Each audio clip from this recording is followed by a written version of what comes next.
అంతర్రాష్ట్ర సరిహద్దు వంతెనను సందర్శించిన సిపి అర్జునగుట్ట పెరి పాయింట్ను పరిశీలించిన రామగుండం సిపి శ్రీనివాస్ ఎన్డీఆర్ఎఫ్ బృందాలతో సమీక్ష.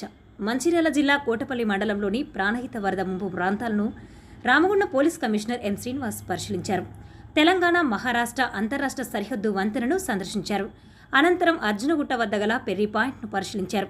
ప్రాణహిత నది ఉధృతంగా ప్రవహిస్తున్న నేపథ్యంలో నదీ పరివాహక ప్రాంతాల్లో ఎటువంటి ప్రాణ నష్టం కలగకుండా ముందస్తు చర్యల్లో భాగంగా ఎన్డీఆర్ఎఫ్ దళాలను మోహరించారు. వారితో సమీక్షించారు సిపి. లోతట్టు ప్రాంతాల ప్రజలు అప్రమత్తంగా ఉండాలని సిపి సూచించారు. అవసరమైతేనే తప్ప ప్రజలు ఇంట్లో నుంచి బయటకు వెళ్లకూడదని తెలిపారు.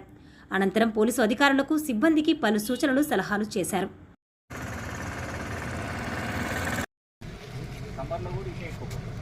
సమ్మర్లో ఇదంతా ఎడారిలాగా ఉంటుంది సార్.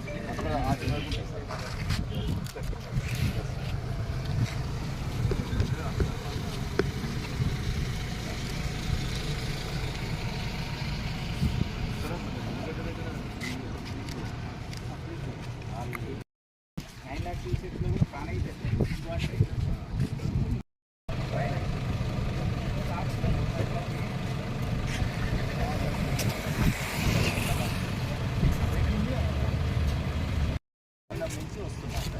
అట్లా పోతే ట్రైన్ వచ్చినప్పుడు ఎదురు బంధం కూడా కన్నా సార్.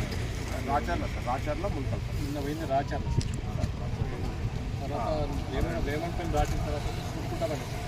ఆ సుట్టం కాదు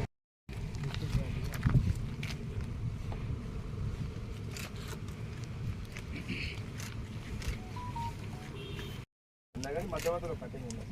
ఇప్పుడు బ్యాక్ వాటర్ వచ్చేస్తాయి. సుబ్బుటం దగ్గర బ్యాక్ వాటర్ వచ్చినాయి సార్. రాకపోకలు జరిగాయి ఈరోజు అయిపోయినాయి సార్. అయితే వాళ్ళు మళ్ళీ అటు బెల్లంపల్లి వైపు పోవాలి సార్. రెండు అవసరాలు అది మళ్ళీ లాంగ్ అవుతుంది సార్. ఎన్ని కిలోమీటర్స్ అయితే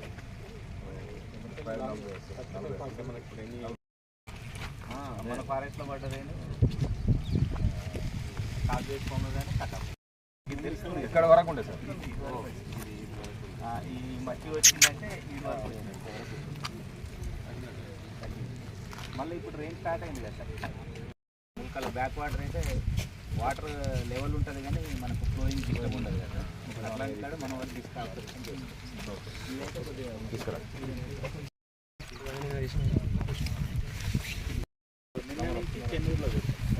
చెన్నూరులో పెట్టి ఎక్కడన్నా ఇట్లనే విలేజ్ కట్ ఆఫ్ అయ్యి మెడికల్ ఎమర్జెన్సీ ఏదన్నా ఉంటే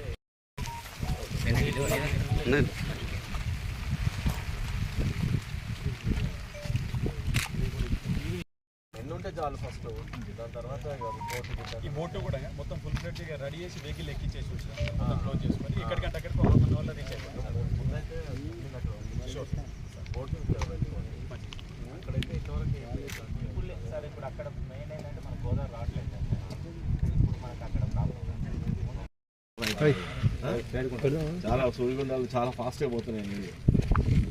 రిజల్ట్ చూస్తున్నారు లేదా అంటే పంటలు బాగా నష్టపోయింది. 90% పోయింది. ఇవన్నీ పోయినట్టు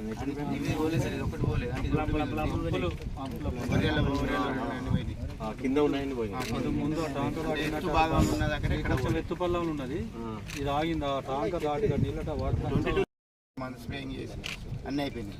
ఇంకా ఎప్పుడు పోయినాయి పోతే మళ్ళీ పెట్టుకోవాలి. మళ్ళీ ఇంత ఖర్చు వస్తుంది. మళ్ళీ కూడా దసరా ముందు ఒకసారి టైం తడిపోయింది. మళ్ళీ దసరా ముందు ఇప్పుడు మామూలుగా 10